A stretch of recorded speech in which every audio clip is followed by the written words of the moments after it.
يا أيها الذين آمنوا ما لكم إذا قيل لكم انفروا في سبيل الله اثاقلتم إلى الأرض أرضيتم بالحياة الدنيا من الآخرة فما متاع الحياة الدنيا في الآخرة إلا قليل إلا تنفروا يعذبكم عذابا أليما ويستبدل قوما غيركم ولا تضروه شيئا والله على كل شيء قدير إلا تنصروه فقد نصره الله إذ أخرجه الذين كفروا ثاني اثنين إذ هما في الغار إذ يقول لصاحبه لا تحزن إن الله معنا فأنزل الله سكينته عليه وأيده بجنود لم تروها وجعل كلمة الذين كفروا السفلى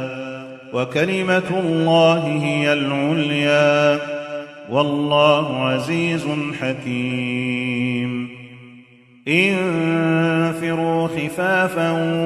وثقالا وجاهدوا بأموالكم وأنفسكم في سبيل الله ذلكم خير لكم إن كنتم تعلمون لو كان عرضا قريبا وسفرا قاصدا لاتبعوك ولكن بعدت عليهم الشقة وسيحلفون بالله لو استطعنا لخرجنا معكم يهلكون أنفسهم والله يعلم إنهم لكاذبون عفى الله عنك لم أذنت لهم حتى يتبين لك الذين صدقوا وتعلم الكاذبين لا يستأذنك الذين يؤمنون بالله واليوم الآخر أن يجاهدوا بأموالهم وأنفسهم والله عليم بالمتقين إنما يستأذنك الذين لا يؤمنون بالله واليوم الآخر وارتابت قلوبهم فهم في ريبهم يترددون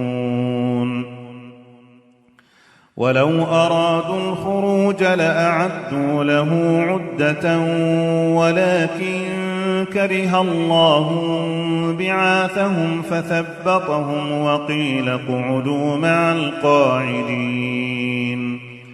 لو خرجوا فيكم ما زادوكم إلا خبالا ولأوضعوا خلالكم يبغونكم الفتنة وفيكم سماعون لهم والله عليم بالظالمين